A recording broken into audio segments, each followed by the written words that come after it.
The machine was not built for humans. Nobody told it.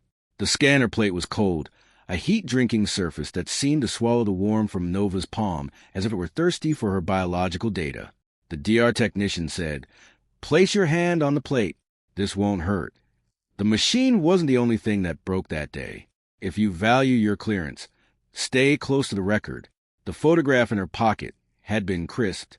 Then, 3 hours before the glass began to scream, it showed a small girl, Aisha, laughing in a field of dry earth grass, a relic of a world that didn't know the weight of a classification scanner. Nova stood in the registration line with the same deadpan expression she'd worn for 3 academy transfers, her fingers idly tracing the messy, childlike script on the back of the frame. To my detached eyes, she looked like a clerical error in a flight suit, just another soft-skinned primate waiting for the THRL cadets to crush her. Beside her, a THRL heavy-gravity recruit let out a low d'etat, his dense muscles bulging beneath skin that looked like weathered stone. He ground his teeth together with sound like tectonic plates shifting, a cultural display of dominance that usually set more species scurrying for perimeter. Nova didn't scurry. Instead, she reached into her utility belt. The hum of the internal cooling cycles followed Nova's touch, only a void of data that grew. The technician's skin clicked into a frantic, pulsing violet. From my station, I watched the telemetry flatline, a digital silence that felt heavier than the THRL cadet's guttural breathing. "The sensor is unresponsive," the drill technician muttered, clicking his fingers in triplets. He reached for a secondary calibration tool, his dialogue tumbling out with the rapid, clinical speed of a species facing a logic error.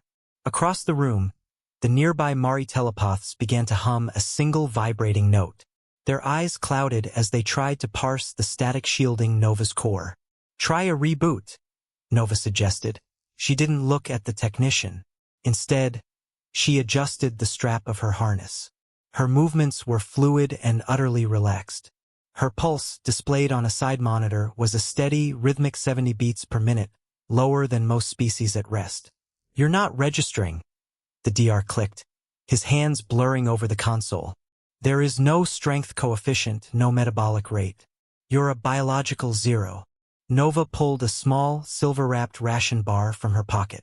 She peeled back the foil with a rhythmic crinkle, took a slow, methodical bite, and chewed while staring at the flickering bioluminescent readouts. The air in the chamber suddenly snapped with the ozone smell of an electrical arc. From the center of the scanner, the primary readout didn't glow gold for a warrior or blue for a worker. It bled. A single jagged line of deep arterial red slashed across the holographic display, pulsing with a frequency that made the observation glass rattle in its frame. "System override," the Mari telepaths whispered in unison.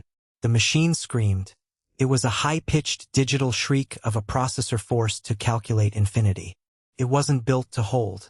Pattern recognition under such stress usually caused VRAC processors to fail at 4 simultaneous threats.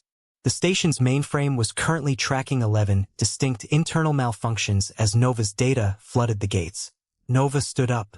She didn't use the release lever.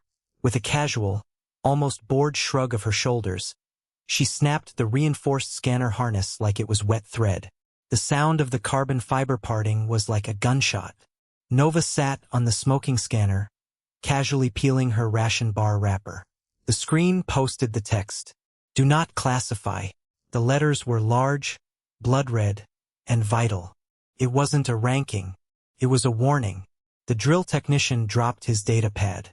The device clattered against the deck plates, but he didn't move to retrieve it.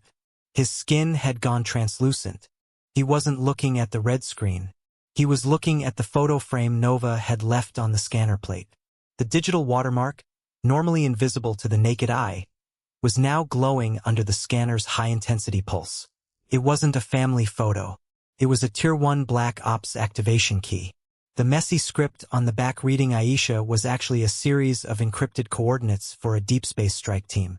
The girl in the grass was Nova. Years ago, before her childhood was erased by a classified designation. "The file is restricted," I whispered, my voice finally finding its weight as the command guards rounded the corridor. "It is classified above the station's maximum clearance." Nova looked at the red text, then at the smoking ruins of the Academy's most expensive technology. She looked at the photograph of the girl she used to be.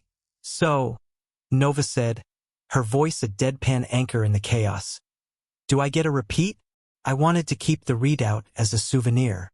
The drill technician only stared at the red line, his skin pulsing a slow, terrified indigo. Nova tucked the brass frame back into her pocket, the glass reflecting the flickering red light of the dead machine. The heavy security doors hissed open, but she didn't turn around. She just finished her ration bar and waited for the men who knew her name.